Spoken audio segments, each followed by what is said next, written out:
ప్రార్థనలు పెట్టారు. నువ్వు ప్రార్థన చేస్తే ఇతరుల జీవితాలు కార్యం జరుగుతున్నాయి. ద సేమ్ సిచ్యువేషన్ మన ఇంట్లో మన జీవితాల్లో ఎందుకు జరగట్లేదు? కారణం ఏంటి?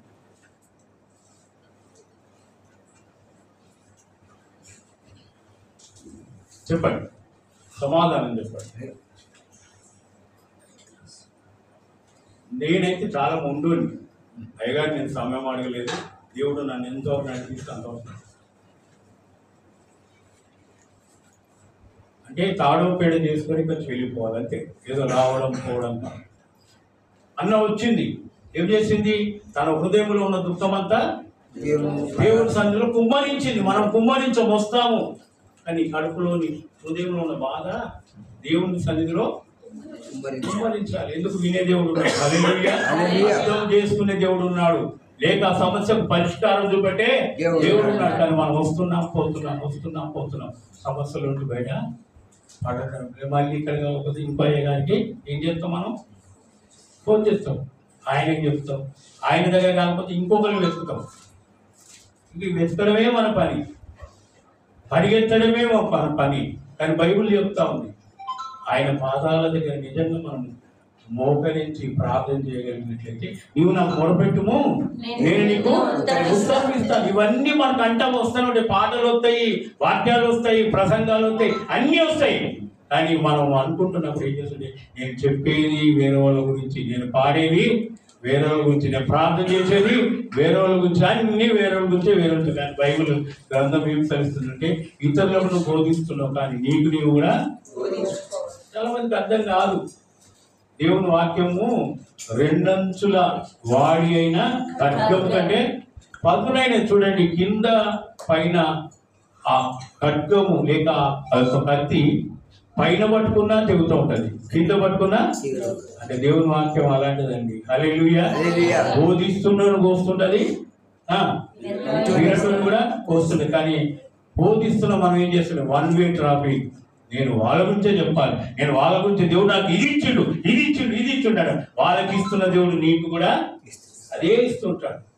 సో ప్రశ్న ఏంటంటే, ఎందుకు దేవుడు మన ప్రార్థనలు వినలేకపోతా ఉన్నాడు? దానికి కారణం ఏంటి? ఎందుకు మనం ఈ రోజు ఈ స్థితిలో ఉన్నాం? ఎందుకు ఈ రోజు మన పరిస్థితి ఈ విధంగా ఉంది? ఎందుకు ఈ రోజు మన పరిచర్యలో ముందుకు అడుగు వేయలేకపోతా ఉన్నాం? కారణం ఏంటి?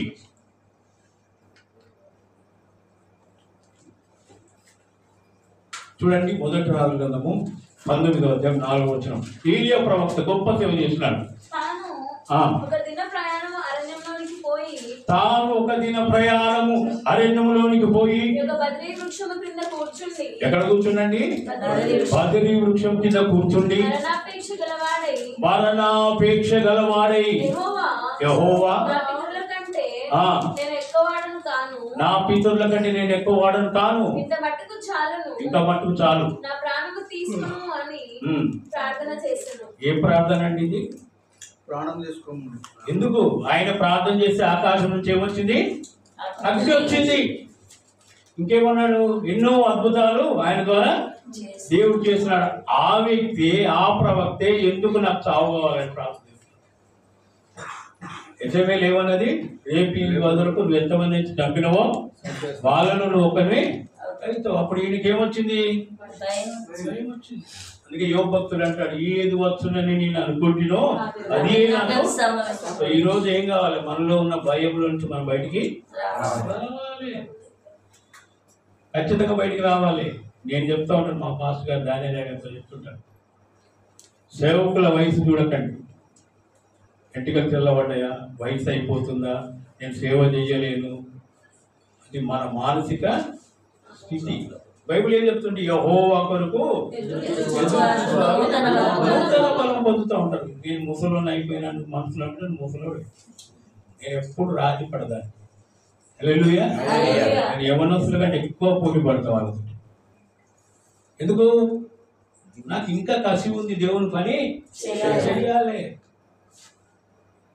నాకు ఇంకా భారం ఉంది, ఎక్కువ మందిని ప్రభు కొరకు నడిపించాలి. నాకు ఎన్నో బాధ్యతలు లోక సంబంధంగా ఉంటాయి. పెద్ద పెద్ద పోస్టులు నాకు కలిగించి అటు చూసుకుంటా, ఇటు చూసుకుంటా, నా కుటుంబాన్ని చూసుకుంటా, నాకు సంఘం ఉంది మల్కాయిలో, సంఘాన్ని చూసుకుంటా, ఇవన్నీ నేను మోస్తూనే ఉంటా. కానీ ఎక్కడ కూడా నేను దేవుని పనిని మానుకోను. హల్లెలూయా, హల్లెలూయా. రాజకీయ నాయకులతో తిరుగుతా, మినిస్టర్లతో తిరుగుతా, అందరితో తిరుగుతా, ముఖ్యమంత్రులను కలుస్తూ ఉంటా. రాజశేఖర్ రెడ్డి ముఖ్యమంత్రి గారిని కలిశాను, కేసీఆర్ గారిని కలిశాను. ఆ విధంగా ఎంతోమంది మంత్రులను నేను ఆంధ్ర థియాలజీ కాలేజ్ ఏసీటీసీ తీసుకొచ్చాను. దళిత క్రైస్తవుల సమస్యల గురించి ఆనాడు గొల్లపల్లి సూర్యారావు గారు, మరి క్రీస్తునందు నిద్రించిన కోనేరు రంగారావు గారు, ఆ విధంగా ఎంతోమందిని పీతల సుజాత, చాలా మందిని తీసుకొచ్చిన. కానీ ఏ రోజు కూడా వాళ్ళని తీసుకొచ్చుకున్నాను నేను ఫోటోలు వేసుకొని, ఈయన నాకు తెలుసు, ఆయన నాకు తెలుసు, ఈయన నాకు తెలుసు. ఆ వ్యాపారంలో నేను లేడు. దానికి సాక్ష్యం మాస్టర్ గారు, ఇక్కడున్న అయ్యగారు అందరికీ. హల్లెలూయా. క్రైస్తవ సమాజం ఎక్కడ దాడులు జరిగినా నేను అక్కడ ఉంటాను. ఇక్కడే కాదు, రోడ్ భారతదేశం అంతా ఉంటాను. హల్లెలూయా. అప్పుడు ఇద్దరు సేవకులను చంపారు. రాజశేఖర రెడ్డి గారు ముఖ్యమంత్రి, ఒక ఆయన డానియల్, ఒక ఆయన ప్రసాద్. ఇంకా రాజశేఖర రెడ్డి గారి దగ్గరికి మారప్ప గారి గురించి తీసుకెళ్ళినప్పుడు ఆ పాశ్రమాలకు సహాయం చేశాడు రాజశేఖర రెడ్డి గారు. కానీ హిందూ ఫండమెంటలిస్ట్ ఏమంటున్నారంటే నెక్స్ట్ టార్గెట్ బొప్పాయి ఏరియా, ఆ వికెట్ తీసేయాలి, చంపేయాలని ప్రయత్నం చేశారు. బైబిల్ అంతా ఏం వస్తుంది, ఈ ప్రక్కన 1000 మంది పడినను, ఈ ప్రక్కన 10,000 మంది కూలీలను అన్నీ మనం చదువుతాం. దేవుడు మన పక్షంలో ఉండగా మనకు విరోధి ఎవడు? మళ్ళా 1 యోహాను 4:4 పోతాం. చిన్న పిల్లలారా, మీలో ఉన్నవాడు లోకములో ఉన్నాడంటే గొప్పవాడు. మనకు భయపడకుడి. ఎన్నిసార్లు భయపడింది? 366 సార్లు భయపడింది. ఈ రోజు నీకు భయం వస్తే దేవుడు వాగ్దానం ఏంటి? భయపడకుడి. ఇవన్నీ బాగా చెప్తాం. లాస్ట్ అదే నాకొస్తే అంతేనా? దేవుని వాక్యం ఈరోజు ఎందుకు ఏలియా నువ్వు మరణాపేక్ష గలవాడికి ప్రాధాన్యతలో దేవుని ప్రణాళిక చావాలని దేవుని చిత్తము కాదు. రెండవది, శత్రువులను ఎందుకు పెడతాడు?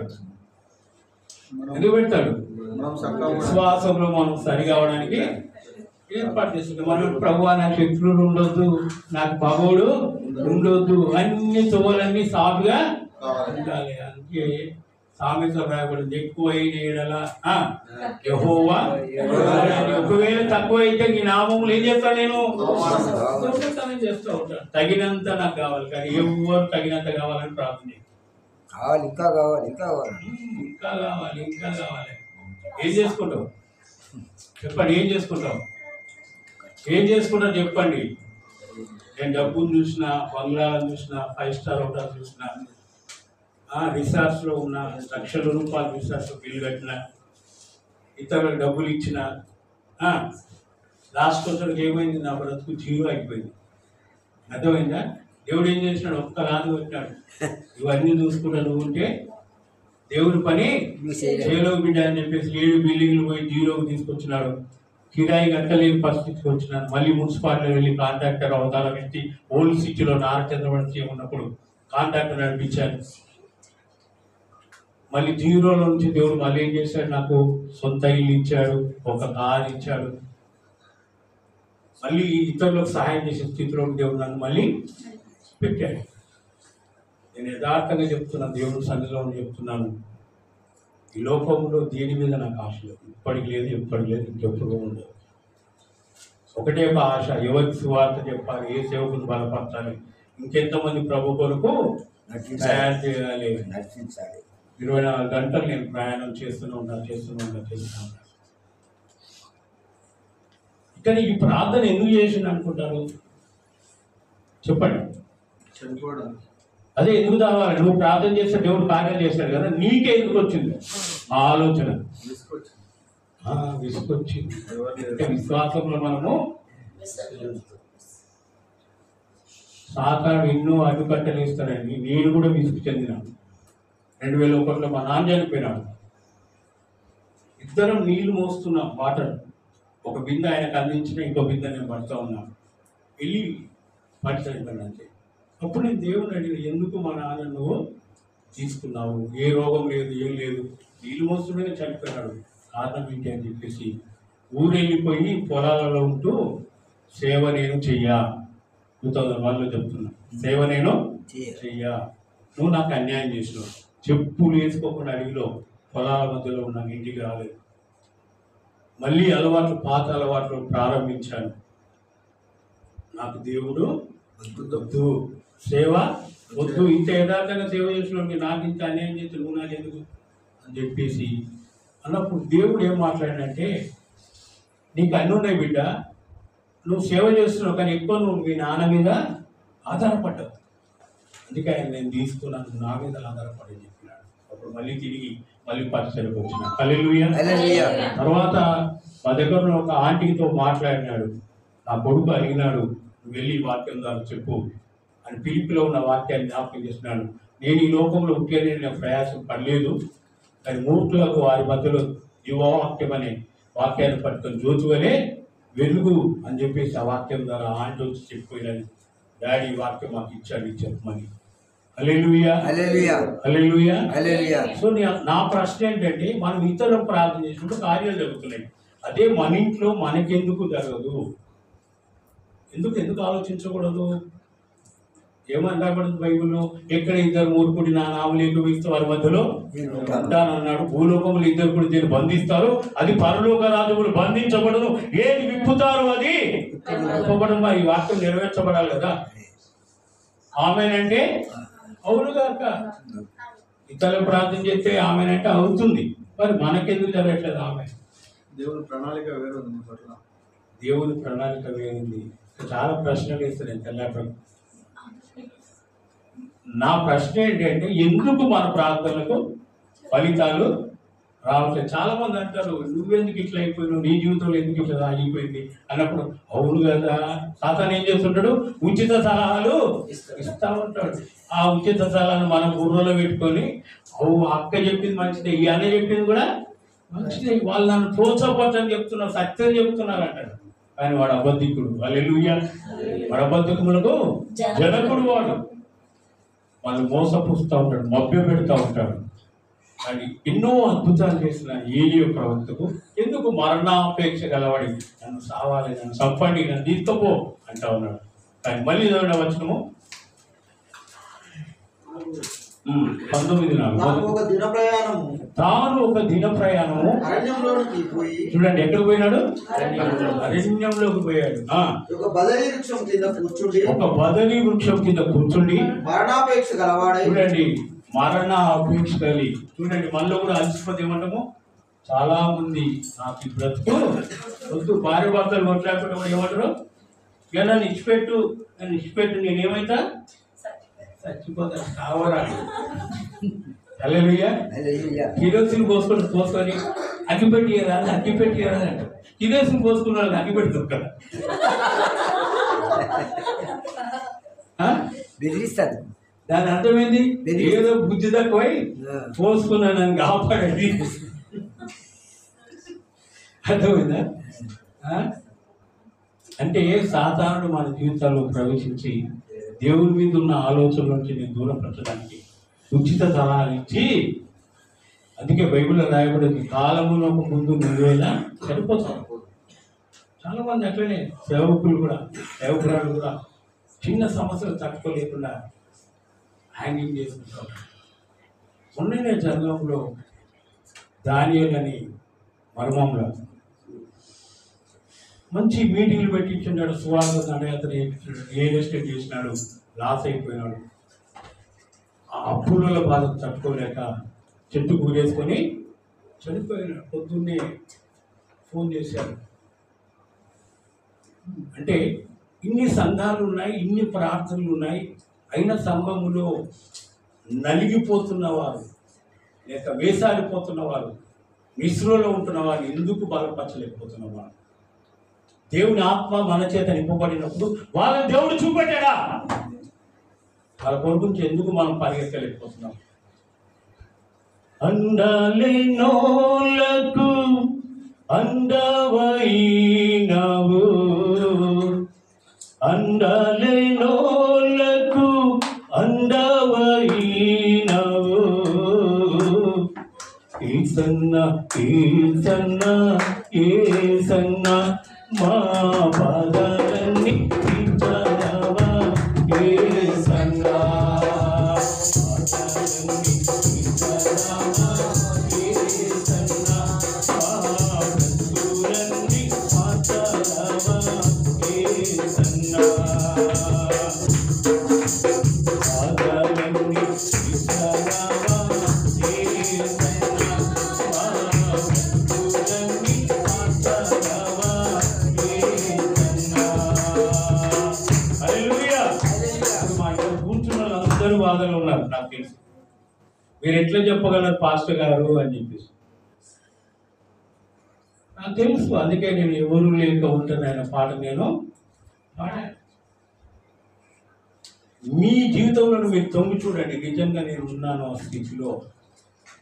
లేరన్న వాళ్ళు లేచి నిలబడి నేను ప్రార్థన చేస్తాను. తర్వాత ఏం జరుగుతుందో అది మీరే బాధ్యులు.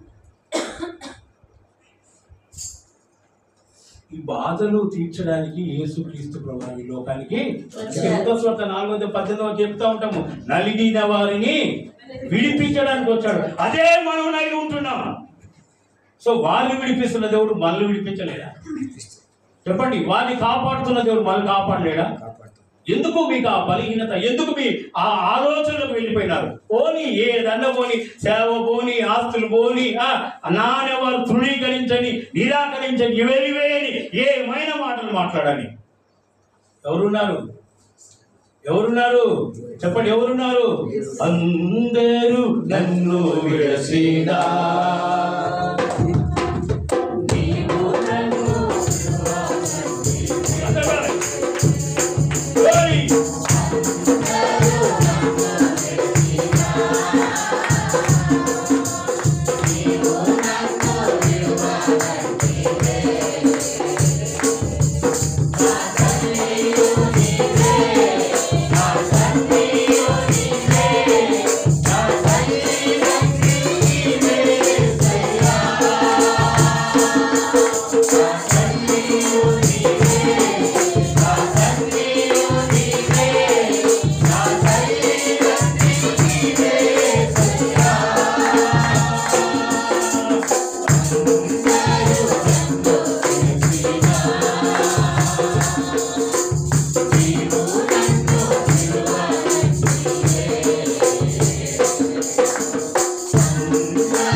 తండ్రి ఆయనే, కొండ ఆయనే, అండ ఆయనే, ఆశ్రయం ఆయనే, ఆపత్కాలంలో తోడుగా ఉండేవాడు కూడా ఆయనే. కానీ మనం ఏం చేస్తున్నాడు? నేను అన్నకు సాయం చేసిన, నేను ఎంత సాయం చేసిన, ఆయన చేసిన, ఈయన చేసిన, ఇప్పుడు నాకు ఆపద వస్తే ఎవరు లేదు. నేను చేసిన పరిచయం అంత ఏమైపోయింది? అంతా జీరో అయిపోయింది. వాళ్ళందరినీ ఎందుకు దూరం చేస్తారు దేవుడు?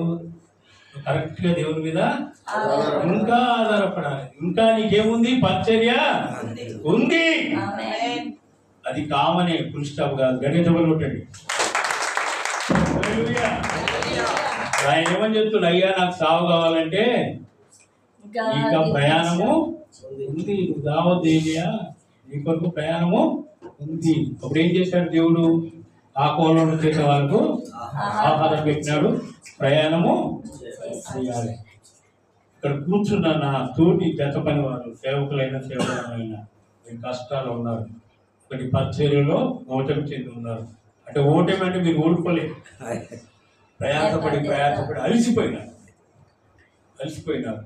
ఈ రోజు దేవుని యొక్క చిత్తం మిమ్మల్ని బలపరచడానికి నేను ఇక్కడికి వచ్చాను. హల్లెలూయా. మీరు వస్తారని నాకు తెలియదు. విశ్వాసులతో ఆన్లైన్ ప్రేయర్ నాకు చెప్పలేదు, పాస్టర్లు వస్తారు వాళ్ళంతా అని చెప్పేసి. కానీ నాకు దేవుడు నా మనసులో పెట్టిందంటే మీ కొరకే దేవుడు వాక్యాన్ని ఇక్కడే దేవుడు సిద్ధపరిచాడు. హల్లెలూయా. ఎందుకు మీరు ఆగుతా ఉన్నారు? ఏం చేయాలి? మీరు రెడీ టు ఫైట్, ముందుకు సాగండి, అడుగు ముందుకు వేయండి. నా జీవితంలో నేను ఓడిపోయిన, నా ఆస్తిపాస్తులు పోయినప్పుడు, నాకు ఏం లేనప్పుడు, దేవుడే వద్దనుకున్నా, సేవ చేయొద్దనుకున్నా, దేవుడు నన్ను నిలుచుకొని ఈరోజు తిరిగి నా కాళ్ళన్నీ నొప్పులు ఇస్తూ ఉంటాయి. రాత్రి పడుకుంటాం, ఎవరో ఒకరు తొక్కాలి. మళ్ళీ లేచి 10 నిమిషాలు పడుకుంటా, మళ్ళీ ఫోన్ రాగా నేను లేచి వెళ్ళిపోతూ ఉంటాను. సో నన్ను బలపరిచి నన్ను నడిపించిన దేవుడు మీ జీవితాలు ఎందుకు చేయడు? ఆయనకేమన్నా పక్షపాతం ఉందండి? ఫేవరిజం ఏమన్నా ఉందా? మనకు ఉన్నట్టుగా ఆయనకేమీ లేదు. అందరి కొరకు ఆయన సిద్ధంగా ఉంటాడు. ఆయనకి ఎవరు కావాలి? సమయం ఇచ్చే వాళ్ళు కావాలి. హల్లెలూయా. మనం మన సమయం ఇచ్చేయాలి, కానీ మనం అనుకునే సమయం కాదు. మనం ఎప్పటికీ చూడండి, ఆయన వినే దేవుడు. హల్లెలూయా. ఎవరు ప్రార్థన చేసినా వింటాడు. సో ఇదంతా మనకు తెలుసు, కానీ తిరిగి మళ్ళీ ఆయన ప్రయాణాన్ని దయచేసి సేవకురాలు విశ్వాసులు మీకు అందరికి 2 చేతులు జోడించి దేవుడు మిమ్మల్ని గొప్పగా ఇంత ముందు వాడుకున్నాడు, ఇంకా రెట్టింపు ఘనత చేత ఉరకలేంతు ఉత్సాహంతో మీకా భక్తులు అంటాడు. 7వ అధ్యాయం 7వ వచనం చదవండి. మీకా గ్రంథము 7వ అధ్యాయము 7వ వచనం.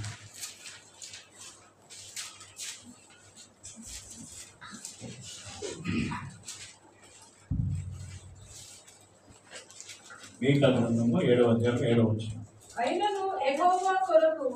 అయినను అంటే జరిగిందేదో జరిగిపోయింది, నష్టమేదో అయింది, పోగొట్టుకున్నవి పోయినావు. అయినా కూడా మనలో ఒకటి ఏముండాలి? ఆశ ఉండాలి. నువ్వు పోతే నేను సంఘాన్ని వదిలిపెట్టి నేను వెళ్ళిపోతాను, నాకేం ప్రాబ్లము లేదు. చాలాసార్లు నేను అనుకుంటాను, నేను బేల్దారిని, అయ్యా బాబుజయ్య గారు, నేను బేల్దారిని, తాపి గుండెదారం పట్టుకొని అడ్డ మీద కూర్చుంటే నన్ను పనికి తీసుకోపోతాడు.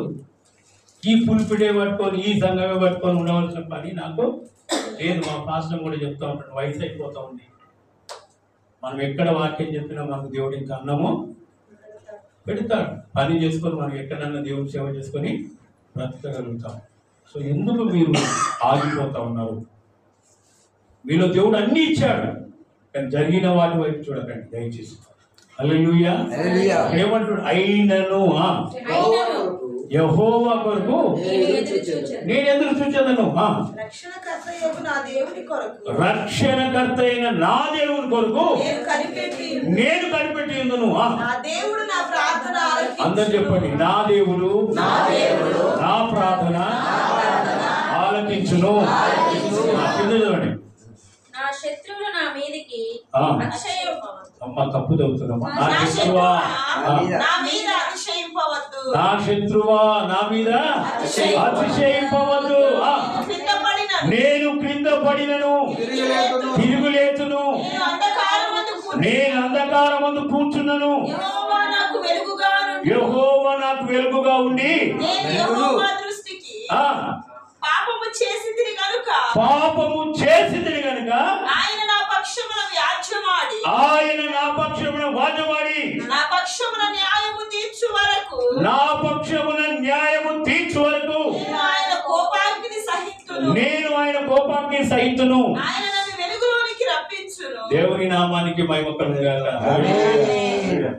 ఏంటండి, ఆయన నన్ను వెలుగులోనికి.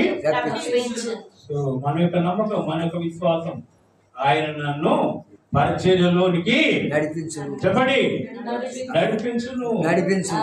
ఆ కొరకు పరిచర్య చాలా ఉన్నది. ఉన్నది. ఆమేన్. ఎంతమంది ఏం చేసినా ఏమీ చేయరు. కాదండి, ఏమి కాదు, ఏమి కాదు, ఏమి కాదు. మనమే పాడుకుంటాం, కోతెంత విస్తారమాయను,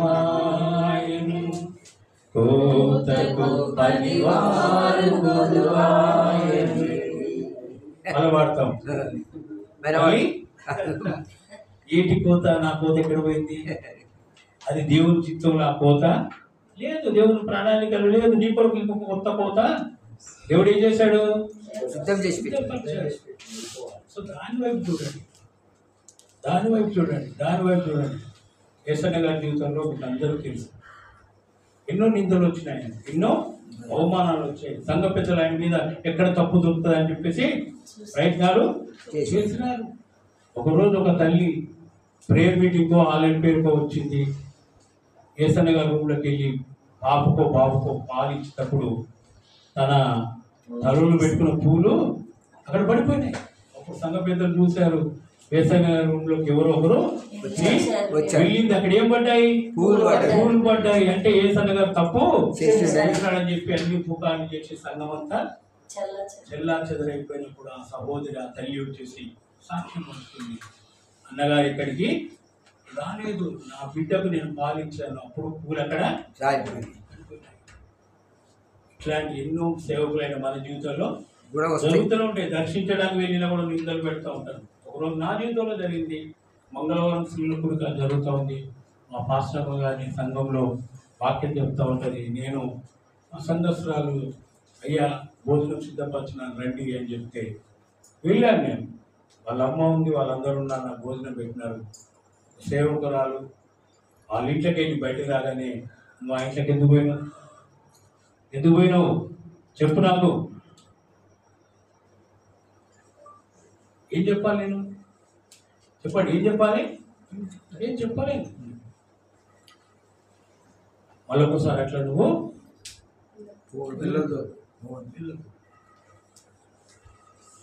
నాకు తెలుసు, ఆ భోజనం పెట్టిన వాళ్ళకు తెలుసు. ఇట్లాంటి నిందలు ఎన్నో వస్తూ ఉంటాయి. వాటి వైపు మనము చూడకూడదు. ఏం లేకుండా కూడా పుకార్లు లేపుతూనే ఉంటాడు సాతాను. వాడి పని, వాడి పేరే పుకార్లకు మహారాజు వాడు. అర్థమైందా? అవన్నీ మనమేమి పట్టించుకోవద్దు. మొన్న ఇక్కడే ఈ పక్క చర్చిలో నిన్ననే కదా, నిన్ననే ఇక్కడ మా ఎన్సీసీ మహిళా మీటింగ్ ఇక్కడే జరిగినప్పుడు నేను ఓపెన్గా ఛాలెంజ్ చేసి చెప్పాను. మహిళా సోదరి మన పాస్టర్ ప్రతిదీ నా భార్యకు చెప్పేసి నేను ప్రయాణము చేస్తుంటాను. నా పాస్టర్ గారికి పంపుతాను. నేను ఒక లీడర్ కాబట్టి నా వెనుక ఎంతోమంది సహోదరులు ప్రయాణాలు చేస్తుంటారు. అంతంత మాత్రాన ఎట్లాంటి అపోహలకు తావు ఇవ్వకూడదు. సాతానుడు పరిచయం నాశనం చేయడానికి ఎన్నో చెప్తూ ఉంటాడు. ప్రేమను వాళ్ళకి కేవలం అయినను ఏం జరిగితే ఏమవుతుంది? ఏం కాదండి. అవుతుందా? చెప్పండి. ఇచ్చేవాడు ఆయన. హల్లెలూయా. ఇచ్చేవాడు ఆయన. ఏమైనా ఇవ్వగలడు. పొందుకోవడానికి నువ్వు సిద్ధంగా ఉండాలి. హల్లెలూయా. నువ్వు చేసిన పరిచర్య కంటే ఎక్కువ పరిచర్య చేయవచ్చు. హల్లెలూయా. ఎందుకు ఆ దర్శనాన్ని, ఆ గురి వెళ్ళి ముందుకు సాగలేకపోతా ఉన్నారు? అక్కడ మీక భక్తులు అంటాడు, అయినను నాకు జరిగినవి ఏమైనాను నా దేవుడు నా ప్రార్థన. ఒకవేళ నాలో ఏమైనా పొరపాటు జరిగితే ఆయన కోపాన్ని నేనేం చేస్తాను? సహిస్తాను. అంత మాత్రాన ఆయన నన్ను చెప్పండి విడిచిపెట్టాడు. చాలా మంది ఏం చేస్తుంటారు, నువ్వు తప్పు చేస్తున్నావు, ప్రసంగాలు ఏం చేస్తున్నావు, నువ్వు తప్పు చేస్తున్నావు, అందుకే నీ భక్తి నీ జీవితం ఇట్లా అయిపోయిందని చెప్పేసి చేసింది చిన్నగా పొడిసే పట్టు చెప్పండి అయిపోతుంది. అప్పుడు ఏమైపోతుంది? ఇంతగానో అని చెప్పారు. నిజంగా ఆయన మనం క్షమించాడు, ప్రేమించాడు. ఏమి ఇవ్వగలము ఆయనకు? చెప్పండి, ఏమి ఇవ్వలేము. సో గుర్తుపెట్టుకోండి, దేవుడు నా ప్రార్థన వింటాడు వింటాడు వింటాడు వింటాడు వింటాడు. తర్వాత కొన్ని అవుట్లైన్స్ నేను చెప్పి ముందుకు సాగుతాను. సో ప్రార్థనకు జవాబు రాకపోవడం గల కారణం మీరే చెప్పండి, నేనేం ప్రశ్నించి. ప్రార్థనకు జవాబులు రాకపోవడం గల కారణాలు మీరు చెప్పండి. మనకు ఆయనకు మన పాపములు అడ్డుగా ఉంది. మనకు ఆయనకు మన పాపం. సేవకులకి ఏం పాపాలు ఉంటాయి చెప్పండి? ఉపవాసాలు ఉంటాము, ఆజ్ఞాతిక్రమమే పాపం. ఆధ్యాత్మిక ఇంకా చూడని చూస్తూ ఉంటాం. ఇంకా అబద్ధాలు ఇంకా అయ్యా మీ యొక్క ప్రార్థనలకు జవాబు రాకపోవడం కారణం నేను బ్రిడ్జి మీద గేట్లో ఉన్నాడు. సో మీ ద్వారా కూడా నేను నేర్చుకుంటాను, నాకు కూడా అవసరం. అర్థం చేసాం ఎందుకు రాత్రులు కూడా కొన్ని అర్థం కావట్లేదు. పరిశీలన చేసుకున్నాం, పరిశీలించుకున్నాం కానీ అర్థం కావట్లేదు, అర్థం కావట్లేదు. అయ్యా సీనియర్ దైవజనులు ప్రభుదాస్ గారు, నిర్లక్ష్యం ప్రార్థన చేయలేకపోతున్నారు. అవిధేయత నిర్లక్ష్యం. ఎస్, ఘటించబడి సామెతల గ్రంథం 28:13 ఏమంటాడు? అతిక్రమములు దాచిపెట్టేవాడు మధ్యలో వాటిని ఒప్పుకోవాలి. ఒప్పుకుంటాం, ఇంకేం చేయమంటుండ్రు? విడిచిపెట్టాలి. అర్థమైందా? నేను చేస్తేనో అయిందో ప్రభు అయినట్టుంటే క్షమించు, అయ్యింది నా వల్ల పొరపాటు అయింది, నేను విడిచిపెడుతున్నా. మనం ఏం చేస్తుంటాము? కామ పెడతాం పాపాలకు. దేవుడు అటువంటి పురుష పెట్టిన కామొద్దురా బాబు, ఏం కావాలి నాకు? కావాలి. నేను జైళ్ళలో పరిచయం చేశాను. 3 సీలు ఉంటాయి జైల్లో. First C custody, second C ఏంటి చెప్పండి? Convict, third C correction. ఒక వ్యక్తి తప్పు చేయగానే పోలీసు వాళ్ళు ఏం చేస్తారు? కస్టడీకి తీసుకొని సెల్లో పెడతారు స్థానిక పోలీసులు. తర్వాత వాళ్ళు ఏం చేస్తుంటారు? జడ్జి వాళ్ళకు రిమాండ్ చేయండి, 14 రోజులు వాళ్ళను అక్కడ ఉండాలంట. అక్కడ జైల్లో ఏం జరుగుతుంటే కరెక్షన్ జరుగుతుంది. అర్థమైందా?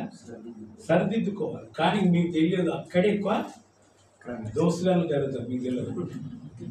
అర్థమైందా? ఎవరిని డబ్బు ఉంటే వానికి చలామని అన్నీ జరుగుతాయి. ఏది కావాలంటే అది అక్కడికి వచ్చేస్తుంది. ఏది కావాలంటే చూడండి, వాళ్ళు కోర్టుకు వచ్చినప్పుడు ఏం చేస్తుంటారు? వాళ్ళకి ఫోన్ చేస్తారు, ఇదిగో పలానా వ్యాన్లు వస్తుంటారు పలానా దగ్గర. ఆల్రెడీ పోలీసులు వాళ్ళు చెప్పి పెడతారు, ఈ హోటల్ కాడ ఆపు, మామూలు వస్తారు. ఆపడానికి నాకు కావాల్సిన డబ్బులన్నీ నేను ఇచ్చేస్తాను. నాకు కావాల్సిన మనుషులు వస్తారు, నాతో మాట్లాడతారు, వాళ్ళకి ఇచ్చే మామూలు వాళ్ళకు చేస్తారు. ఇక్కడ ఏం చేయలేనోడు ఆ జైలు పోయినాక మంచి మంచి దోస్తులు పరిచయం అవుతారు. వాడి కరెక్షన్ ఏమో కానీ బయటకు వచ్చినాక వాడు ఖరాబ్ అయిపోతాడు. సో ఇవన్నీ మానడానికే, మార్పు చెందడానికే జైల్లో వ్యవస్థ ఉన్నది. అలాగే దేవుని వాక్యం కూడా చెప్తాం, అతిక్రమములు దాచిపెట్టేవాడు వరదలేడు. సో మన జీవితంలో మనం అభివృద్ధి అంటే డబ్బులలో కాదు, నేను నమ్మాలి. అదేవిధంగా కార్లు, బంగ్లాలు, భూ విమానాలు, ఇవి అవన్నీ మన ఆత్మీయ జీవితం. అర్థమైందా? ఆత్మీయ జీవితం, పరిచర్య, ఇదంతా ముందుకు జాగ్రత్తపోవడానికి కారణం ఏంటంటే మనలో ఉన్న చిన్న చిన్న మిస్టేక్లు, తెలియని మిస్టేక్లు, తెలిసి చేసిన మిస్టేక్లు, కామ పెట్టుకుంటూ కంటిన్యూషన్ చేస్తుంది. కానీ దేవుడు వాక్యం తెలుస్తుంది, దాచిపెట్టొద్దు. వాటిని ఏం చేయాలి? ఉన్నది ఉండగా ఒప్పుకో. రెండవది విడిచిపెట్టు. ఒప్పుకున్నట్టే ఒప్పుకుంటాం, కంటిన్యూషన్ చేస్తాం. Today call was to speak word. మనందరితో దేవుడే మాట్లాడుతున్నాడే, విడిచిపెట్టి బిడ్డ. ఏదైతే పొరపాటు ఉన్నా ఏం చేయాలి? కానీ ఒప్పుకో, ఉన్నది ఉన్నట్టు ఒప్పుకో కన్విక్ట్గా. అందుకే జడ్జి తీర్పించేటప్పుడు ఏం చెప్తా ఉంటాడు? ఉన్నది ఉన్నట్లు నేను చెప్తే తప్పు ఒప్పుకో అంటే అవుతుంటాం. కానీ మనం ఏం చేస్తుంటాము? తెలివితో ఎట్లా బయటపడాలి.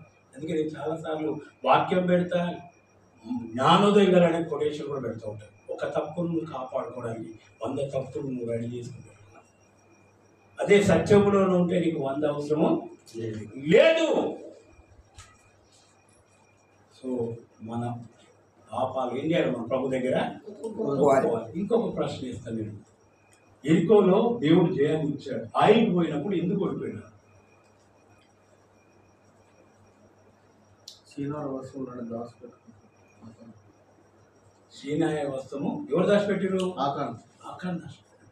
సో మనం కూడా ఇన్సైడ్ లో అన్ని మన దాచిపెట్టాం. పొరపాట్లన్నీ దాచిపెడతాం. మనం బయటికి బాగా అన్ని కనబట్టేట్టు అన్నీ వేసుకుంటా ఉంటాం. అక్కడ మనం చదువుకున్న సామెతలు అతిక్రమములు ఏమి కాకూడదు, దాచిపెట్టకూడదు. భార్య భర్తల మధ్య కూడా తెరించిన పుస్తకాలు ఓపెన్ కాదు. ఎన్ని సంవత్సరాలు 50 ఏళ్ళ సంవత్సరాలు చేసినా కూడా అమ్మ మీ ఆయన మనసులో ఉంది, నాకేం తెలుసు పాడు. అమ్మ కరెక్టే కాదమ్మా అంతే. ఆయన అంటాడు నాకేం తెలుసు అంటే ఒకరి మనసు ఒకరికి తెలియదు. సంసారం చేస్తారు అంతే. గుర్తుది ఏదో మా అయ్యి ఇచ్చిండు కాబట్టి నేను వేయాలి, నేను ఇంకెక్కడో. కానీ బైబిల్ ఏం చెప్తుంది? దేవుడు ఆది ప్రణాళికలోనే దేవుడు నిన్ను అక్కడికి ఆ ఊరికి రాసినాడు, ఆ వంశానికి రాసినాడు, ఆ ఇంటి ఆ గోత్రానికి. కానీ ఇంకా ముసలోళ్ళు అయినాక కూడా ఈ గోత్రం ఇది కాదు, ఇది కరెక్ట్ కాదని అక్కడే ప్రయత్నం చేస్తుంటారు. దీనివల్ల చాలా ప్రమాదాలు జరుగుతూ ఉంటాయి ప్రేమ. అంటే సాటిస్ఫాక్షన్ కావాలి. ఏది తిన్నా కూడా దాంతో ఏం కావాలి? మనం తృప్తి పడాలి. కానీ మనం పడం. నేను యథార్థంగా చెప్తున్నా, నాకు నీళ్లు పోసి అన్నం పెట్టినా నేను తింటాను. నాకేంటి, నాకు ఆకలి తీరాలి అంతే తప్ప అదేంటో నాకు అవసరమో లేదు. అదే చాలు. సో ఎందుకు మన జీవితాల్లో ఎక్కడ లోపాలు ఉన్నాయి, ఎక్కడ బలహీనతలు ఉన్నాయి, ఎందుకు మనం తగ్గించుకోలేకపోతున్నాం? ఈ రాత్రి కాల సమయంలో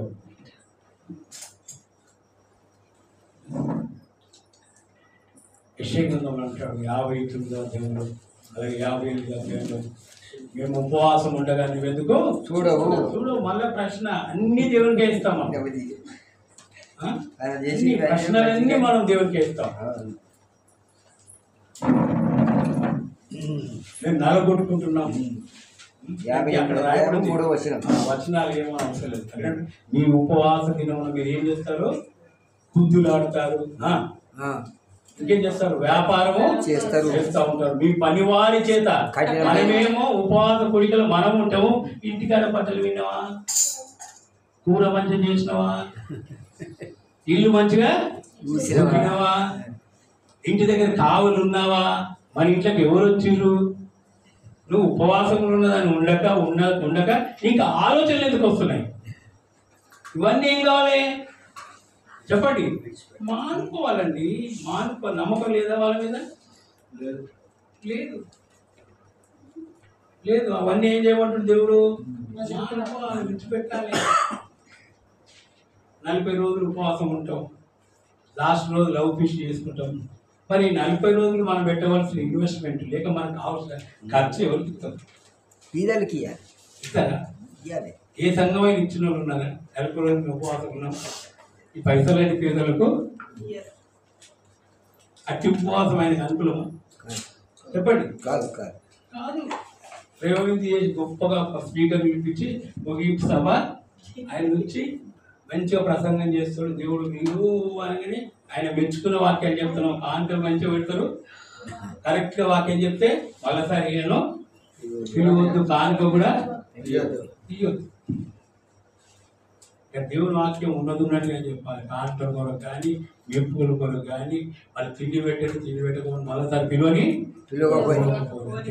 ఆయన ఏం చెప్తాడో అదే చెప్పుకోవాలి. కానీ మనం చెప్పేది దాన్ని ఏమంటే షుగర్ కోటింగ్ ప్రసంగాలు అర్థమైందా? అది చేయొద్దు. అంటే చక్కెరతోటి తీపిగా చేయకపోతే మళ్ళీ పిలుస్తాడు. కానీ మళ్ళీ పిలవాల్సిన పని లేదు. మన పని దేవుడు ఎప్పుడో పెడతాడు ఇక్కడదంతా. సో ఎందుకు ప్రశ్న? ఉపవాసం నాకు అనుకూలము బాగుంటే అవన్నీ మనం ఏం చేయాలి? కాడి మాది మేకులను విరగొట్టాలి. కింద రాయబడి దాంట్లో దిక్కు లేని వారు ఏం చేయాలి, మన ఇంటికి చేసుకోవాలి. ఇంకేం చేయాలి, ఆకలి ఉన్న వారికి ఆహారం పెట్టాలి. రక్త సంబంధికి ముఖము తిప్పకూడదు. మనం ఏం చేస్తాము, వాళ్ళకి ఏదన్నా కష్టంలో ఉంటే వాళ్ళ ఇంటి ముందరికి వెళ్ళిపోతాం, ఎట్లా చూస్తారని చెప్పేసి పిలిచారు. అదే సిస్టర్ నేను రావాలనుకున్నా కానీ నాకు ఏం లేదు, టైము లేదు. సో ఇవన్నీ small things. So we need to set right. దాంట్లో నుంచి మనం బయటికి రావాలి. ఇంకేమంటాడు దాంట్లో, ఇతరులను వేలు పెట్టి చూపించకూడదు, తిరస్కరించడం ఏం చేయాలంటే మానుకోమండి. అది మానుకో. ఇప్పుడు చూడండి, థర్డ్ పర్సన్ లేనప్పుడు ఏం చేస్తుంటాం, మనం ఇద్దరు కలిసి కుసగుదలు పెడుతున్నాం. అది వినడా దేవుడు? చెప్పండి, వింటాడా వినడా? నీ పని అది కాదు. నీ పని దేవుని పని చేయి. వాళ్ళకి ఎంత నష్టం కలిగించినా కూడా, నీకు ఎంత దుమ్మొచ్చి పోసినా కూడా, వాళ్ళ వల్ల నీ కుటుంబం పాడైనా కూడా వాళ్ళ గురించి నీకు అవసరం లేదు. మళ్ళీ ఏం చెప్తాం, పగ తీసుకుంటే నా పని అని ప్రసంగం చేస్తాం. మనమే ప్రయత్నాలు చేస్తాం. ఇంకా మనం ప్రయత్నాలు చేసిన తర్వాత దేవుడు ఎందుకండి? సో ఇవన్నీ చాలా చాలా విషయాలు ఉన్నాయి. ఇవన్నీ మనం మానుకుంటేనే అప్పుడు నువ్వు పిలువగా యెహోవా నీకు ఉత్తరం ఇస్తాడు. మానుకొని పిలవాలండి. హల్లెలూయా. మానుకోకుండా ప్రార్థన చేసినా, మానుకోకుండా ఉపవాసాలు ఉన్నా, మానుకోకుండా ఏమి చేసినా కూడా వాటికి ఏమి చెప్పండి ప్రయోజనము లేదు. చూడండి, కొంతమంది ఎంత టైటిల్ పెడతా ఉంటారు, ఉద్యోగం వచ్చింది మంటలన్నీ ఎత్తుంటారండి. ఈ మంటలన్నీ వస్తే దేశం అంతా కాలిపోవాలి కదా. చూసాను కూడా, అబ్బో ఎన్ని మంటలు వచ్చినాయి, రివైవల్ అనగానే ఎడగబడుతుంది మంటలు. ఇంత కామెంట్ పెడతారు, గాంధీ హాస్పిటల్ ఉన్నారండి ప్రార్థన చేయబడి, టీబీ హాస్పిటల్ ఎరగట్టున్నారండి. ఇదంతేంటి? స్వస్థతలు ఉన్నాయి, లేవని నేను చెప్పాను. పరిశుద్ధాత్మ దేవుని కార్యాలు జరుగుతాయి, లేవని నేను చెప్పాను. కానీ దేవుడు చేసిన దానికి మనం పేర్లు జోడించుకొని, మన గొప్పతనాలు చూపెట్టుకోవడానికి, మన పోడుదల కూడా మనం ప్రయత్నం చేస్తే ఏం జరుగుతుంది? సౌలును దేవుడు అభిషేకించాడు. ఎప్పుడైతే సౌలు దేవుని మాటను తిరస్కరించి ప్రవక్త మాట వినకుండా ఏం చేస్తున్నాడు, నీకు జయము కలుగుగాక అంటాడు. ఏం చేసినవా శిష్యుడా అంటే, నువ్వు చెప్తే అన్ని చేసిన అంటాడు. దేవుడు అంటాడు, నోరు మూసుకో. ప్రవక్త ప్రార్థన చేస్తుంటే, అయ్యా సౌలు చాలా మంచోడయ్యా, యథార్థపరుడయ్యా, నాకు తెలుసయ్యా, ఆయన ఏ తప్పు చేయలేదయ్యా, నువ్వు ఈయన ప్రార్థన చేస్తుంటే దేవుడు ఏమంటాడు, ఆలపోతే నువ్వు నోరు మూసుకో, ఆయన గురించి ఏం నువ్వు చెప్పుకోవద్దు. ఎందుకు? రాత్రి ఆయన చేసినంత నాకు తెలుసు. ఈయనంటే నేను ఏమీ చేయలేదు అంటాడు. కానీ మరి అరుపులు ఎక్కడి? అప్పుడేమంటాడు, దాన్ని కూడా ఒకళ్ళు రెడీ చేసి పెట్టుకుంటాడు. మా దగ్గర ఉన్న వాళ్ళు తీసుకొచ్చురయ్యా. చేసేది మనము తీసుకొచ్చి వేరే వాళ్ళ మీద మనము వేస్తూ ఉంటాం. సో ఇవన్నీ కూడా ఏం కావాలి? మానుకోవాలి. తర్వాత హాయి పట్టణంలో ఓడిపోవడానికి కారణము ఏం చేశాడు? ఆకాను ఏం చేశాడు? ఏదో ఒకటి దొంగిలించి తీసుకుపోయి దాచిపెట్టుకొని వచ్చి మళ్ళీ యుద్ధం అనే ప్రార్థనలో ఉన్నాడు. యెహోషువ వచ్చి ఏడుతా ఉన్నాడు, ఎందుకే తీసుకొచ్చినావు, యోర్దాను దాటించినావు, అది చేసినావు, ఇది చేసినావు, ఈయన ఓడగొట్టడానికి అని చెప్పేసి ప్రార్థన చేస్తుంటే, నువ్వెందుకు లేచి నీ సైన్యంలో నీలో ఉన్న వాళ్ళు ఏందో తప్పిదము నేను చూపెడతాను, అదేం కావాలంటే నిర్మూలము కావాలి. అంటే గతం క్లోజ్ కావాలి. మనం నిర్మూలంగా ఒప్పుకోము, కంటిన్యూషన్ చేస్తున్నాం. Today God wants to speak to us. నిర్మూలం చేసుకోవాలి. హల్లెలూయా. దేవునికి అయిష్టమైనది ఏం కావాలి? నిర్మూలం కావాలి. అప్పుడే మన ప్రార్థనలకు జవాబు వస్తుంది. నిర్మూలం చేయకుండా కంటిన్యూషన్ చేస్తే ఏమవుతుంది? మీకు తెలుసో తెలియదు, ఎన్నో కాపర్లు కుటుంబాలు పాడైపోయినాయి. ఎంతోమంది సేవకులు డివైడ్ అయిపోయినారు. పిల్లలు ఆగమైపోయినారు. క్రైస్తవ కుటుంబాల్లో ఎక్కువ కోర్టు కేసులు ఏమని రాస్తుంటారు? ఇది యెహోవా వలన కలిగినది. మరి జడ్జి అంటాడు యెహోవా జరిగితే కోర్టుకి ఎందుకు వచ్చిరా? అర్థమైందా? పరిశుద్ధ వివాహం, పరిశుద్ధ వివాహం మరి ఎక్కడెందుకు వచ్చింది? అందుకే బైబిల్ ఆల్రెడీ రాయబడింది, మీలో ఎవరికైనా తగ్గితే బుద్ధి చెప్పడానికి సంఘంలో ఒక్కడైనా. మన పంచాయతీలను ఎవరు చెప్తారు? అన్యులు చెప్తారు. వాళ్ళ దగ్గరకు పోతాం మనం. వాళ్ళు ఏమని చేస్తాము? యేసుక్రీస్తు అందరికీ దేవుడు. దేవుడు. మనం అంతా పరలోక రాజ్యం పోతాం, వాళ్ళంతా. కానీ మనమేమో పొద్దున్న లేచి అన్యుల దగ్గరికి పోతాం, అన్యుల ఇళ్ళ దగ్గర ఉంటాం. వాళ్ళు ఇచ్చేది మనము తీసుకుంటాం, వాళ్ళకు జై అని కొడుతూ ఉంటాం. శబాష్ బిడ్డ, నువ్వు మంచిగా నన్ను గురించి కోరినావు, నీకు ఏదంటే అది చేస్తావు బిడ్డ అంటే ఇప్పుడు ఎవరి నామం పైకి వస్తుంది? ఎందుకంటే నాకు చెందవలసిన మహిమని ఎవరికి ఇచ్చినవాడని కాదు, నీ దోషం కలిగిన దేవుడు అని అంటాడు. మరి ఆయన బిడ్డలకు దోషం ఎందుకు లేదు? చెప్పండి, ఎందుకు లేదు చెప్పండి? ఉంది. నేను ప్రార్థన చేస్తే దేవుడు తిరిగి నా పరిచయను విస్తరింపజేస్తాడు. హల్లెలూయా. నేను ప్రార్థన చేస్తే నా ఇంట్లో ఉన్న సమస్యలన్నిటి పూర్తి స్టాపు పడుతుంది. నేను ప్రార్థన చేస్తే మనస్పర్ధలు పోతాయి. నేను ప్రార్థన చేస్తే నా ఇంట్లో కార్యాలు జరుగుతాయి. ఏలియా లాంటి ప్రార్థన చేయకండి. మనందరి పట్ల పని ఆయన కలిగి ఉన్న ప్రణాళిక కలిగి ఉన్న. చూడండి, ఇర్మియా గ్రంథము మనము చదువుకుంటాం. 29వ అధ్యాయం 11వ వచనం. ఇర్మియా గ్రంథము 29వ అధ్యాయము 11వ వచనం. నేను మిమ్మల్ని గూర్చి ఉద్దేశించిన సంగతులను చూడండి, నేను ఎరుగుదును. రాబో కాలమందు మీకు నిరీక్షణ కలుగునట్లుగా అవి సమాధానకరమైన ఉద్దేశములే గాని హానికరమైనవి కావు. దేవుని నామానికి మహిమ కలుగుగాక. హల్లెలూయా. అంటే దేవుడు భవిష్యత్తు మన పట్ల ఏర్పాటు చేస్తున్నాడు. నువ్వేమో ఏరియాలాగా ఇక అయిపోయింది అంతే. ఇక చాలా మంది కూడా అంటారు, సేవకులు అంతే అయిపోయింది, ఇక ఏరియా పాస్ పని అయిపోయింది. నేను చెప్తానే ఉన్నాయా, ఏమంటారు? చెప్తానే ఉన్నాయి ఆయన గురించి. నాకు ముందే తెలుసు. అయ్యా నీకు ముందే తెలుసు అయ్యా, వీళ్ళు ఇంకా డబ్బులు అయిపోతారు.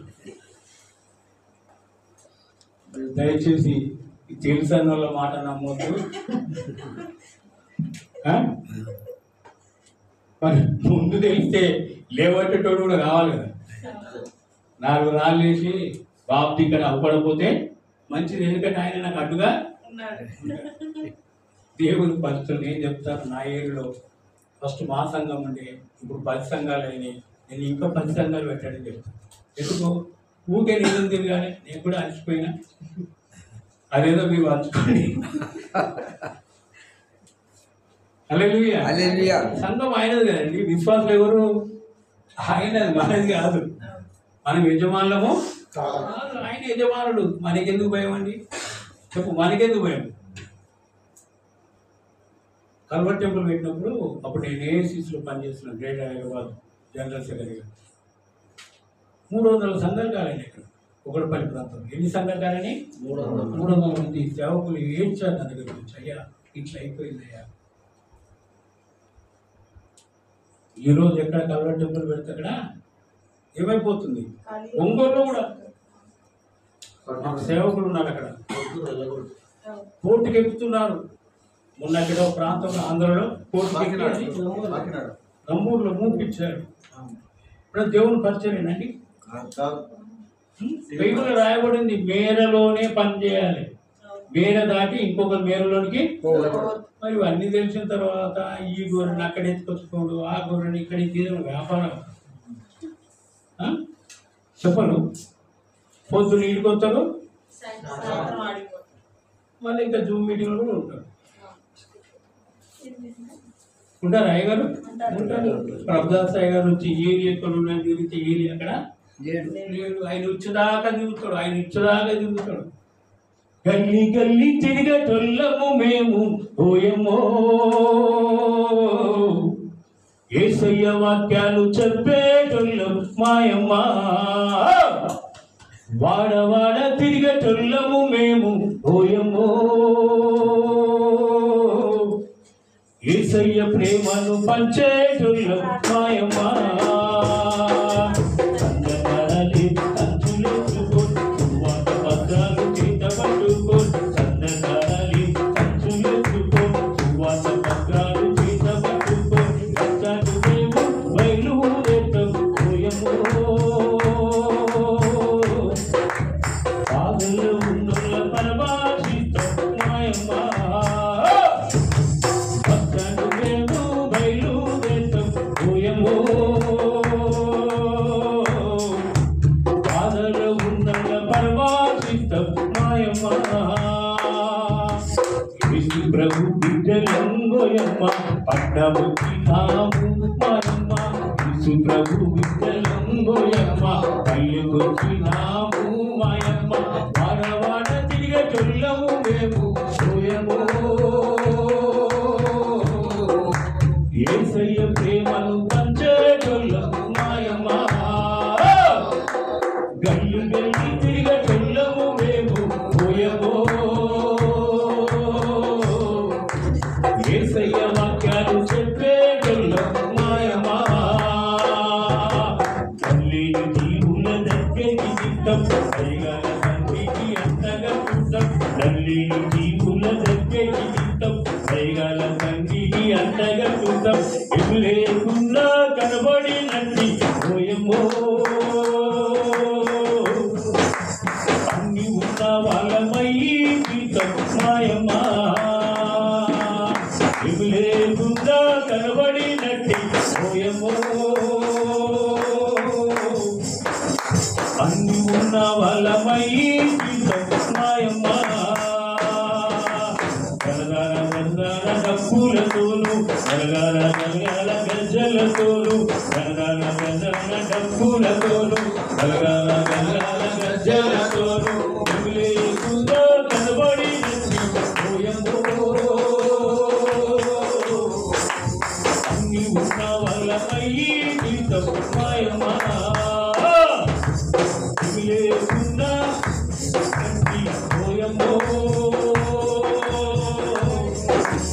అన్ని ఉన్న వాళ్ళమై జీతం మాయమ్మ హల్లెలూయా హల్లెలూయా. పాశ్రములు అంటారు దేవుని రూపాయి ఉండాలని ఈ బాబు ఎక్కువ ఎక్కువ మీరు అంటారని నేను అనట్లేదమ్మా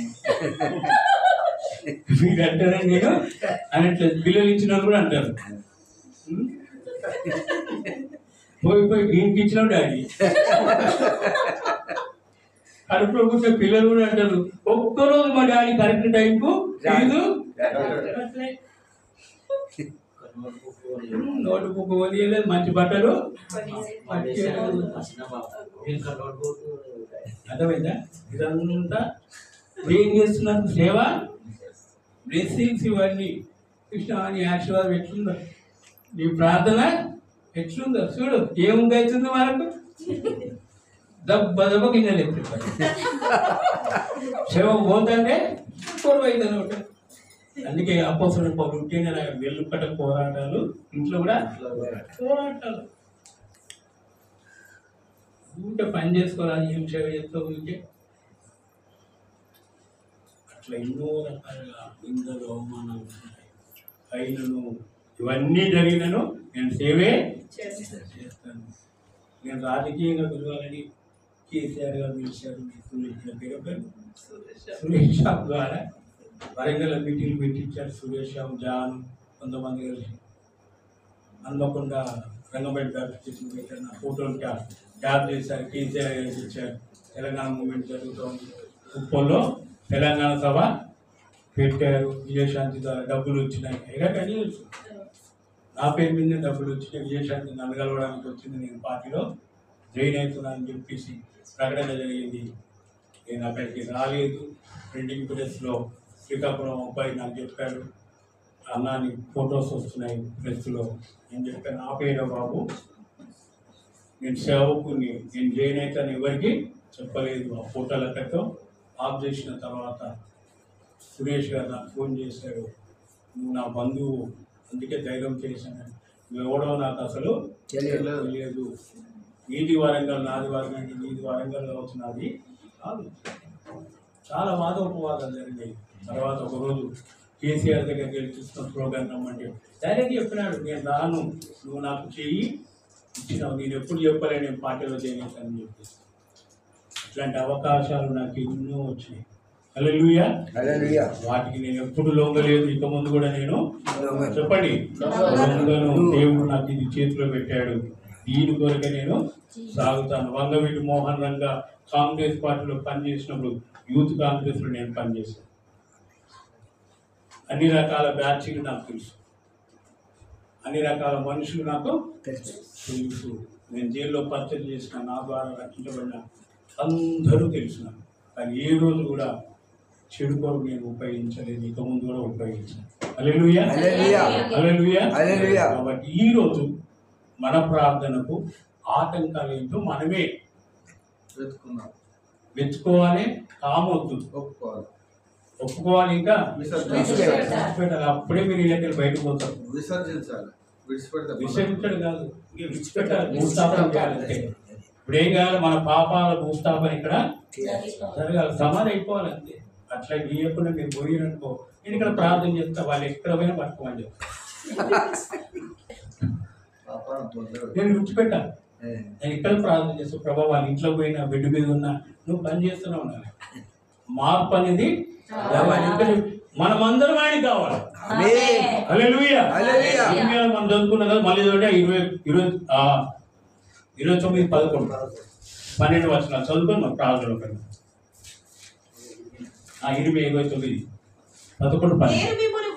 ఉద్దేశించిన సంగతులను పర్టికులర్ గా మీ గురించి మాట్లాడుతున్నాను, నా గురించి మాట్లాడు. నేను మిమ్ముల గురించి ఉద్దేశించిన సంగతులను ఆయన ఎరుగును, కానీ మనం ఎరగట్లేదు, మనం కానట్లేదు. చూడండి, ప్రవక్త ఎవరు? ఆయన బహుమానాల వైపు చూస్తారు. ఎవరైనా ఎవరు?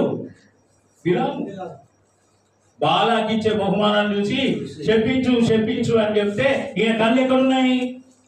బాలాకు మెప్పు కొరకు, బాలాకు యొక్క బహుమానం కొరకు చూస్తూ ఉన్నాడు. గాడిద పోస్తుంటే ముందట ఎవరు వచ్చినారు? చూసినా కత్తి పట్టుకుని దేవదూత, కానీ ప్రవక్త కత్తి పట్టుకున్న దేవదూత. ఈరోజు మన జీవితాల్లో మనం చేసిన పొరపాటు వల్ల ఎక్కడెక్కడో చాట మన వ్యవహారాలు చేతుల్లోకి, మన అన్నుల డబ్బు మన చేతిలోకి వచ్చినది. ఎలక్షన్లలో రాలేదా? సో ఏం చేయాలి ఇప్పుడు? ఇక్కడ ఏం చేయాలి? నా వల్ల తప్పు జరిగింది, దేవుడు నన్ను నియమించింది వాళ్ళ డబ్బు తీసుకోవడానికి. హల్లెలూయా. ఒక్క పార్టీ దగ్గర తీసుకుంటారా మనం? ఇన్ని పార్టీలు ఉన్నాయో, అన్ని పార్టీల నుండి చెప్తాం. లాస్ట్ ఉప్పర్ పని చేస్తూ నిలబడ్డా వాళ్ళ పైన మా దగ్గర అట్లయితే కూర్చోని ప్రారంభం చేస్తున్నాను. ఎమ్మెల్యే నిలబడ్డాడు, ఇక్కడ మనకైనా నిలబడ్డాడు. ఇద్దరు పాస్టర్లు ఏం చేసినారు? మేము ఈ ప్రచారము చేస్తాము. అయ్యా మరి కార్లు ఎక్కడ కూర్చుంటే, ఒక కారు ఇటు పోతుంది, ఒక కారు అటు పోతుంది. ఆ పైసలు కట్టడానికి మళ్ళీ ఒప్పటికి పోయి మళ్ళీ తెచ్చి వీళ్ళకి ఇచ్చాడు. నాకు అనిపించింది, ఏంటి పిచ్చితనం ఇదంతా? ఎవరు మోసం చేస్తున్నాం మనం? ఈరోజు తెలంగాణలో కానీ, ఆంధ్రలో కానీ, భారతదేశంలో కానీ సేవకులు అంటే రాజకీయ నాయకులు అసహించుకుంటున్నారు. కారణం ఏంటి? పడతా ఉంది. ఏం చేస్తున్నాం మనం? పడతా ఉంది. ఎలక్షన్ రాగానే పడతాం, లెటర్ ప్యాడ్లు తయారు చేసుకుంటాం, సొసైటీ పేర్లు చెప్తా ఉంటాం, ఫెలోషిప్ల పేర్లు చెప్తా ఉంటాం. పోయి ఏం చేస్తుంటాము? నాకు 40 మంది ఉన్నారయ్యా, ఏమిస్తాం? నా దగ్గర 50 మంది ఉన్నారు. ఇవన్నీ ఏంటి? నాటకాలు, మన అతిక్రమం. మళ్ళీ మన ప్రభుత్వాలు ఇస్తాం, మన ప్రసంగాలు చేస్తాం. దేవుడు చూడండి కదా, ఆకాశం దాచిపెట్టి వచ్చాడు. దేవుడు చూశాడు, చెప్పాడు, అది నిర్మూలన జరిగితేనే నీకు జయము కలుగుతుంది. తర్వాత ఎలీషా ప్రవక్త దగ్గర ఒక శిష్యుడు ఉన్నాడు. ఎవరు వచ్చారు ఎలీషా దగ్గరికి? నయమాన్ వచ్చాడు. ఎందుకు వచ్చాడు? రోగాన్ని బాగా చేసుకోవడానికి వచ్చాడు. ఓకే, పోతున్నాడు. అయ్యా నువ్వు నాకు కార్యం చేసినప్పుడు నీకేమైనా బహుమానము ఇస్తాను. ఇస్తా అంటే ఎలిషా ప్రవక్త ఏమంటాడు, నాకేమి వద్దు. కానీ గెహజీ ఏమంటాడు, పిచ్చోడు ఇన్ని ఇస్తాడంటే తీసుకుంటా లేడు. ఈయన ఎప్పుడు దాస్తాడు, నేను తెచ్చు. నేను పోయి తెచ్చుకో. కనిపెట్టుకున్నాడు. ఆయన దూరం ఆగు, ఎవరు వచ్చారు? ఎలిషా ప్రవక్తల శిష్యులు వచ్చిరా. అంటే ఇన్ని అబద్ధాలతో మనం అలా మనం ఎవరము దేవుని బిడ్డలం. ఈ ఫోన్ వచ్చి ఎన్ని అబద్ధాలు అనిపిస్తుంది. 7 అనిగో ఈ పక్కనే ఉన్న ఇప్పుడే గంట అవుతుంది, 2 గంటలు అవుతుంది, 3 గంటలు అవుతుంది. నేను బస్సులో కూర్చుంటే పోయి ఈయనే ఉన్నా. ఉప్పాలు ఉప్పాలు ఏమంటాడు, నేను పిజ్జా కూడా వచ్చిన అంటాడు. అది కాదు, ఉప్పాలనే ఉండదు నేను చెప్తాను. ఇవన్నీ మన మిస్టేక్. సో ఆయన ముట్టుకొని తీసుకొని మళ్ళీ ఏం చేశాడు, మళ్ళీ వచ్చేసి ప్రవక్త దగ్గర నిలబడ్డాడు. అప్పుడు అంటాడు, వాటిని ముట్టుకుంటున్నప్పుడు నా మనసు నీతో ఉండలేదా? అని నేను తీసుకున్నది అయ్యగారికి ఏంటో తెలుసు. ఇప్పుడు మా పాస్టర్ గారు డానియల్ గారు ఉన్నారు. మాకు ఆన్లైన్ ప్రేటింగ్ ఉంటుందండి. ఉదయకాలం 5 గంటల నుంచి 7:30 వరకు ఆంధ్రలో ఉన్న సేవకులు, తెలంగాణ ఉన్న సేవకులు కరెక్ట్గా 4:30 బెల్లు కొడుతుంటే అందరూ చేయలేకున్నారు. నేను చాలాసార్లు చెప్తుంటాను, నేను ప్రయాణం చేస్తున్నప్పుడు నాతో మీరందరూ ప్రయాణము చేస్తుంటారు. మీరు ప్రయాణం చేస్తున్నప్పుడు మీతో పాటు నేను ప్రయాణము చేస్తుంటాం. మనం అందరము ఒక్కరమే. హల్లెలూయా. మీరు వేరు కాదు, నేను వేరు కాదు. కాబట్టి మీరేం చేస్తుంటారో నేను చెప్తాను. అట్లా చాలా విషయాలు జరిగినాయి. ఆ పాస్టర్ ఇక్కడ మేము మన ఇద్దరం మాట్లాడుతున్నాం. విజయ్ గారు నేనే మాట్లాడుతున్నాను. మరి అయ్యానికి ఎవరు చెప్తున్నారు? విజయ్ చెప్పలేదు, దాని చెప్పలేదు. మరి ఎట్లా తెలిసింది? అదే ప్రశ్న ఇప్పటికీ వేస్తూ ఉంటాడు. నేనన్నా మీరు ఏం మాట్లాడుకున్నా, మీరు ఎక్కడ పోయినా, నువ్వు ఎక్కడ ప్రార్థన చేసినా, ఏ దయ్యం వెళ్ళబెట్టినావు, అవన్నీ నాకు తెలుసు.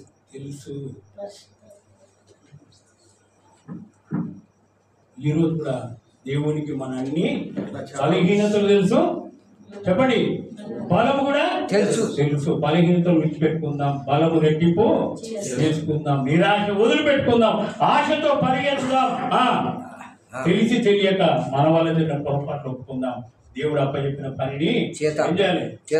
నా యేసుతో కలిసి పోరాడుతున్నాను, నా యేసుతో కలిసి పోరాడుతున్నాను.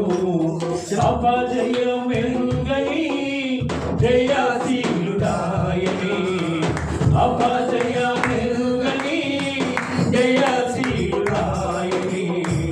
నా యేసుతో సమర్పించుకున్నాను, నా యేసుతో సమర్పించుకున్నాను. ఆగిపోను నేను, సాగిపోతున్నాను.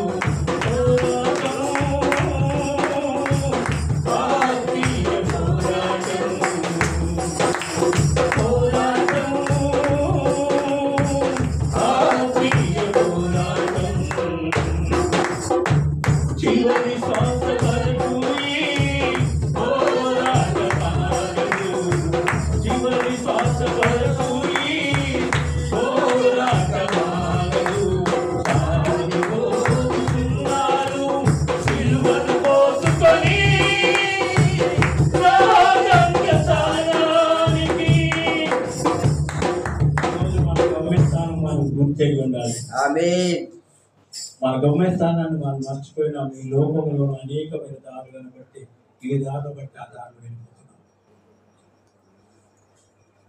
దేవుడు మనందరితో మాట్లాడుతుంది. మీకు పని ఉంది,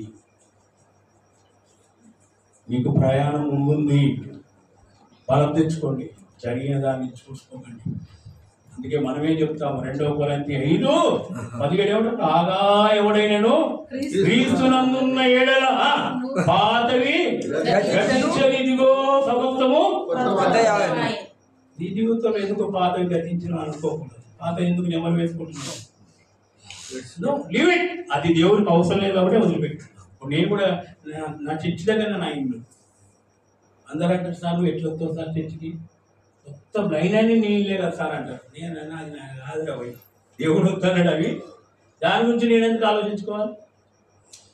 పోయిన దాని గురించి ఎందుకు ఆలోచించుకోవాలి? దానివల్ల ఏమంటాడు, మనం ఏమంటారు, నువ్వు చింతించడం వల్ల మూరుడు ఎక్కువ చేసుకోవాలి, మూరుడు తక్కువ చేసుకోవాలి. నీ చింత యావత్తు నా మీద ఉంది, నేను నీ కొరకు నేను మీ పట్ల ఒక ఉద్దేశము అవి సమాధానకరమైనవి కానీ హానికరమైనవి కావు. నీ జీవితంలో ఏదైతే నష్టం జరిగిందో అది నీ మేలు కొరకే జరిగింది. హల్లెలూయా. ఏదైతే కోల్పోయినావో దేవుడు దానికంటే రెట్టింపు చివరి వాక్యం చెప్పి నేను ముగిస్తాను. సామెతలు సారీ యోబు గ్రంథం 42వ అధ్యాయం 10వ వచనం. యోబు గ్రంథం 42వ అధ్యాయం 10వ వచనం త్వరగా చదవండి. యోబు అన్ని కోల్పోయినా కూడా మరియు యోబు తన స్నేహితుల నిమిత్తం ప్రార్థన చేసినప్పుడు అన్ని కోల్పోయినా కూడా మళ్ళీ ఎవరి గురించి ప్రార్థన చేస్తున్నాడే? తన స్నేహితుల గురించి ప్రార్థన చేస్తున్నాడు. యెహోవా అతని క్షేమస్థితిని అతనికి దయచేసాను. దేవుని నామానికి మహిమ కలుగాక. ఈ రోజు నీకు లేకపోయినా పర్లేదు, నష్టపోయిన పర్లేదు, వేరే వాళ్ళ గురించి ఏం చేయాలి? ప్రార్థన చేయి వితౌట్ ఎక్స్పెక్టేషన్. అన్నమాట నావన్నీ అంగీకరించు మీదేవా. ఏం కూడా నేను ఆశించకుండా ఇంక లేస్తా అంటారు. కానీ మళ్ళీ ఏమంటారు, నా పేరు రాద్దామా? వీళ్ళ పేరు ఎందుకు లేదు? నేను ఇచ్చిన దానికి ఆ ఫ్యాన్ మీద నా కర్నూలులో నేను సువార్త పోయినప్పుడు మధ్యాహ్నం సువార్త ప్రకటించిన తర్వాత 28 పార్క్ అయ్య గారు మేమంతా పోయినాం. ఇంత అన్నం తిన్నాము, ఆ చర్చిలో అయ్యా పడుకుంటాం కూర్చుంటాం అంటే ఫ్యాన్ సంగ పెద్ద ఆడ చూసినా ఏముంది, నేను ఇచ్చిన జనగాములు ఉన్నాయి అన్నాడు. అన్నయ్య ఏమన్నాడంటే, ఇగో మా సంఘంలో పంచాయతీ ఉంది, నువ్వు చెప్తావా అన్నాడు. మేము పంచాయతీ చెప్పడానికి నా ఫ్యాన్ కింద కూర్చొని నువ్వు ఏం చెప్పు, నువ్వు పంచాయతీ చెప్పు పెంచాడు. ఆశించకుండా దేవుని కొరకు ఏమి చేయాలి? పని చేయాలి. ఇంకా మనం ఇస్తున్నప్పుడు మన పేర్లు ఎవరు చదవద్దు. చదివిప్పుడు చదివితే నీకు వచ్చేది ఏమి లేదు. కానీ సంఘాలు ఏం కావాలి? చదివిప్పుడే. వాళ్ళు ఏం చెప్తారు, ఈ చేతులు ఇచ్చింది ఈ చేతులు కావాలి. ప్రాక్టికల్ మాట. నేను సైన్స్ స్టూడెంట్, వేరే సబ్జెక్టులకు ప్రాక్టికల్ ఉండదు, కేవలము సైన్స్ వాళ్ళకే. అది ఇంటర్మీడియట్ స్టార్ట్ అవుతుంది, బైపీసీ స్టార్ట్ అవుతుంది. మన వాళ్ళందరూ చెప్తారు కానీ చెయ్యరు. నాకు చదవలేదు, నాకు ఎవరు ఎత్తుకపోయారు, పేరు రాకపోయారు ఏమవుతుంది? సంఘ పేరు తీసుకుంటా పాటలు తీసుకుంటాం. కానీ ఆయన అంటాడు, అదే పిచ్చోరా, నేనే కదా నీకు ఇస్తుంది, ఏమి ఇచ్చినాను నీవు ఆయన ఇచ్చిందే ఆపితే ఏమవుతుంది? మన బ్రతుకులు ఆగమవుతుంది. ఈరోజు నిజంగా దేవుడు మనందరి పట్ల ప్రణాళిక కలిగి మరణాపేక్షలో వద్దండి, నిరాశలో వద్దండి, మీరు నలిగిపోకండి, పోయిన వాటి గురించి మీరు వెతకండి. అక్కడ దేవుడు చిత్తం లేదు ఉండడం. అక్కడ అంతకంటే గొప్ప సేవ నీకు ఉన్నది. ఎందుకు తెలంగాణలో ఎన్నో ప్రాంతాలు నేను సేవ చేస్తుంటాను అనేది తీసుకెళ్తాను. ఇక్కడ ఉన్నాయండి ఊరు, ఎప్పుడు పోవాల్సిన పని లేదు. నేను ఆంధ్రకు బాగా స్పీకర్గా పోయేవాడిని, 88, 89 బాగా పోయేది. కానీ నాకు సాటిస్ఫాక్షన్ కాదు.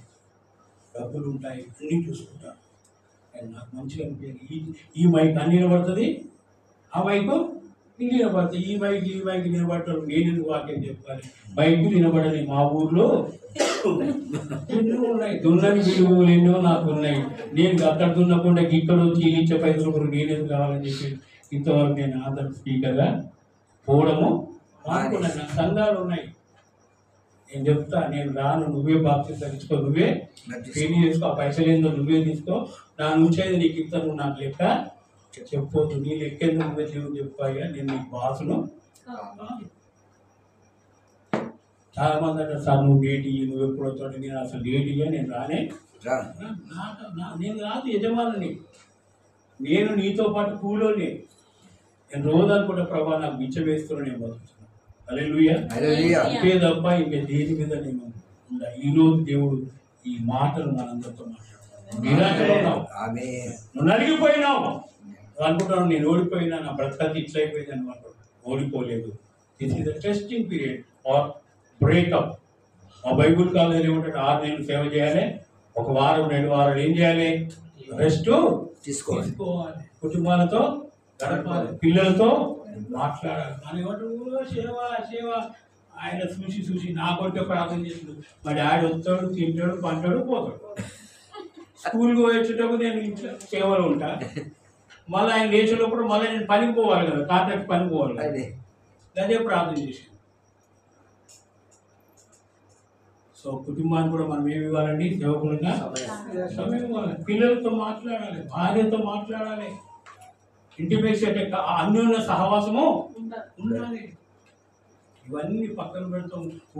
సేవ చేస్తున్నాను, నేను సేవ చేస్తాను. బైబిల్లో ఒక లోకమంతా సంపాదించి చివరికి వారిని ప్రాణం పోతే ఈరోజు మన కుటుంబ వ్యవస్థ, సేవకుల కుటుంబ వ్యవస్థ పతనా వ్యవస్థలో ఉంది. సమాధానం లేవు. పిల్లలు ఎక్కడ ఉంటుందో తెలియదు, భార్య ఎక్కడ ఉంటుందో తెలియదు. మొన్ననే మా ఏరియాలో ఒక పాస్టమ్మ గారు సాక్షి చెప్తున్నా, అన్న వాడు నా ఎంబడి పడుతుందన్న, నేను వాళ్ళ మీద కేసు పెట్టినన్నా అంటారు. మొన్న చూస్తే వాడు ఈమె మళ్ళా వచ్చింది. ఇట్లాంటి ఎన్నో దరిద్రము మన సంఘాల్లో జరుగుతుంది. దీనికి ఎవరు అడ్డుకట్టేయాలి? ఎవరికి వారే శిక్ష విధించుకోవాలి. నమ్మకస్తులుగా ఉండాలి. భర్త లేనప్పుడు భార్య నమ్మకస్తులు ఉండాలి, భార్య లేనప్పుడు భర్త కూడా. విశ్వాసం అనేది ఒంటరితనంలో బయటపడుతుంది, భక్తి అనేది కూడా ఒంటరితనంలో బయటపడుతుంది. ఇవన్నింటిలో మనం ఆనెస్ట్గా లేకపోతే దేవునికి ఎవరు కావాలి? ఆనెస్ట్ పర్సన్స్ కావాలి, నమ్మకస్తులే కావాలి, సమయం ఇచ్చేవాళ్ళే కావాలి, పరిగెత్తే వాళ్ళే కావాలి, ప్రయాసపడే వాళ్ళే కావాలి, కోవచ్చిలాగా రాలిపోయే వాళ్ళే కావాలి.